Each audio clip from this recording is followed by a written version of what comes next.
So when we're practicing our yoga, we're also practicing holding and moving through different postures.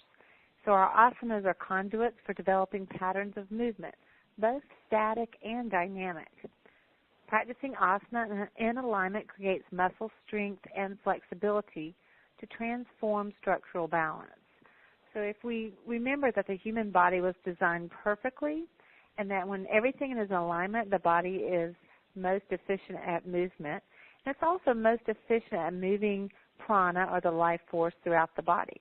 Unfortunately, because of our life circumstances, our habits, our lifestyle, our work, and our recreation, our posture can be asymmetrical, or we can have imbalances, which create difficulty with maintaining that efficient alignment. So when we form that structural balance, it also facilitates the flow of prana, which is your life force and your energy.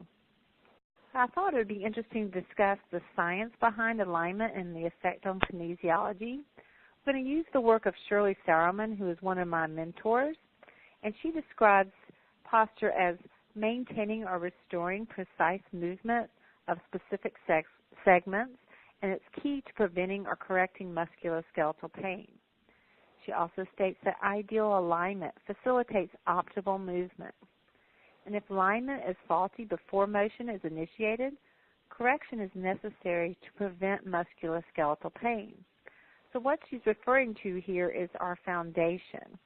If you think just of a yoga posture, if you start with a poor foundation, if your feet are turning in or out, or your spine is out of alignment, any movement you make from that place is likely to be out of alignment as well, and also may create pain or dysfunction, especially with repetitive movement.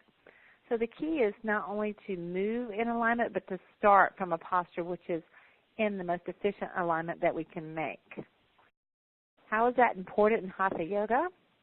Well, when movements are faulty or strength and flexibility are compromised, negative changes occur in soft tissues and even in bony structures.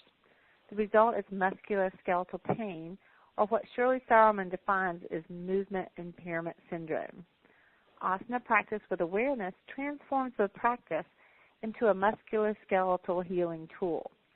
So if you look at these two pictures, it's a great example of someone practicing Dhanurasana or bow pose out of alignment, and someone practicing it in a more efficient alignment.